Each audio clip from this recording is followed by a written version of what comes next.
وننزل من القرآن ما هو شفاء ورحمة للمؤمنين ولا يزيد الظالمين إلا خسارا.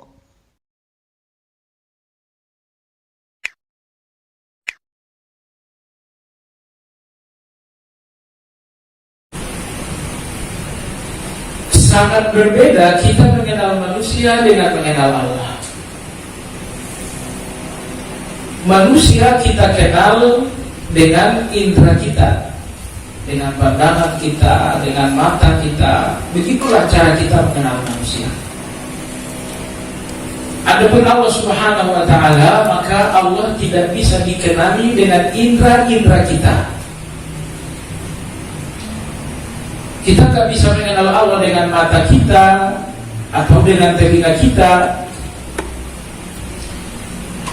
Bahkan ketika orang-orang Bani Israel menuntut Nabi Musa agar melihat Allah secara langsung, yang terjadi Allah Subhanahu wa Ta'ala mematikan mereka semua.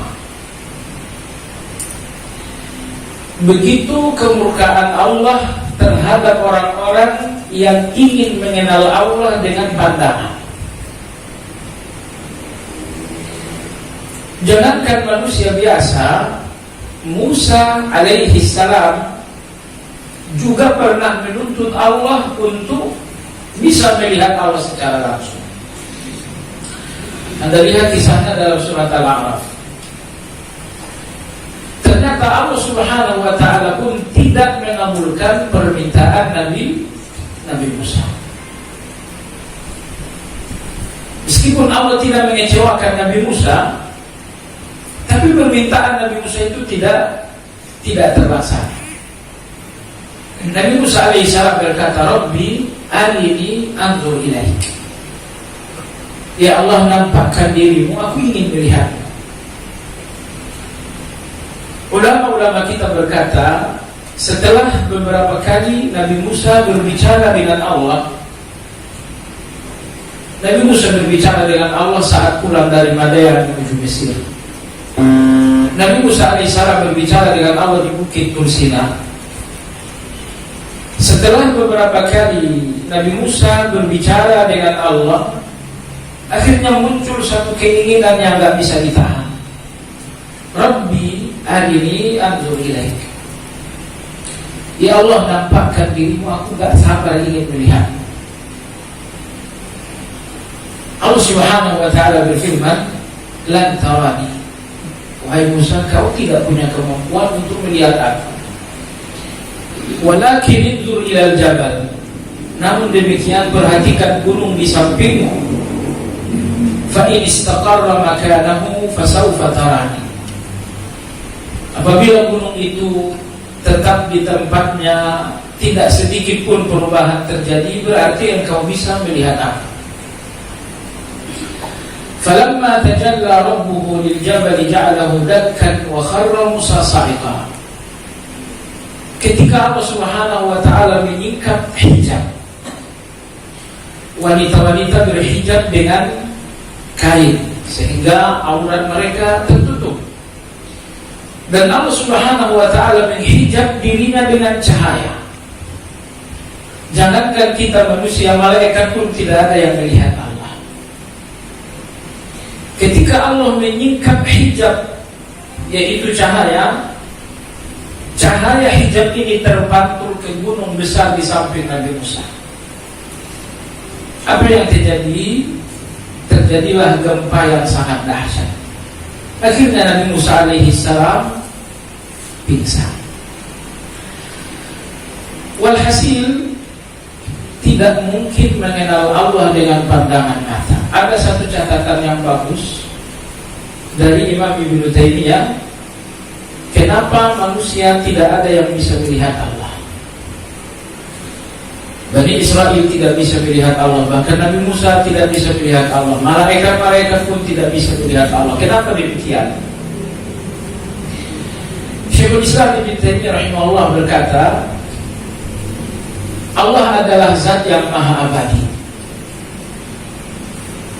dan kita sendiri adalah zat yang tidak maha abadi.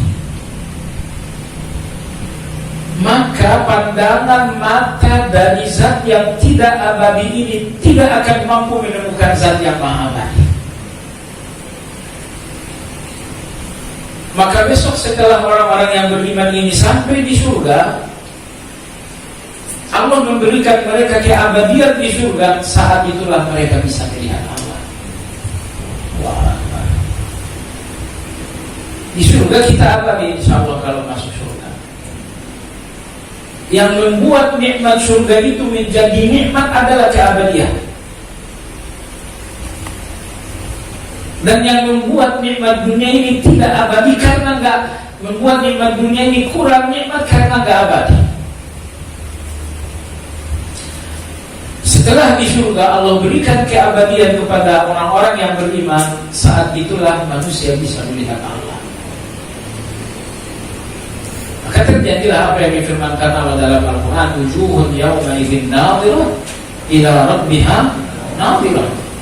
Wajah-wajah pada hari itu bersinar penuh bahagia karena mereka melihat Allah Subhanahu wa ta'ala. Dalam hadis yang diriwayatkan dari Anas, diriwayatkan juga dari Abu Sa'id, diriwayatkan juga dari Abu Hurairah radhiyallahu anhu, sekali seminggu penghuni surga mengunjungi Allah. Tiba-tiba ada satu kesepakatan di kalangan penghuni surga, hayya 'ala ziyarah. Ayo kita mengunjungi Allah.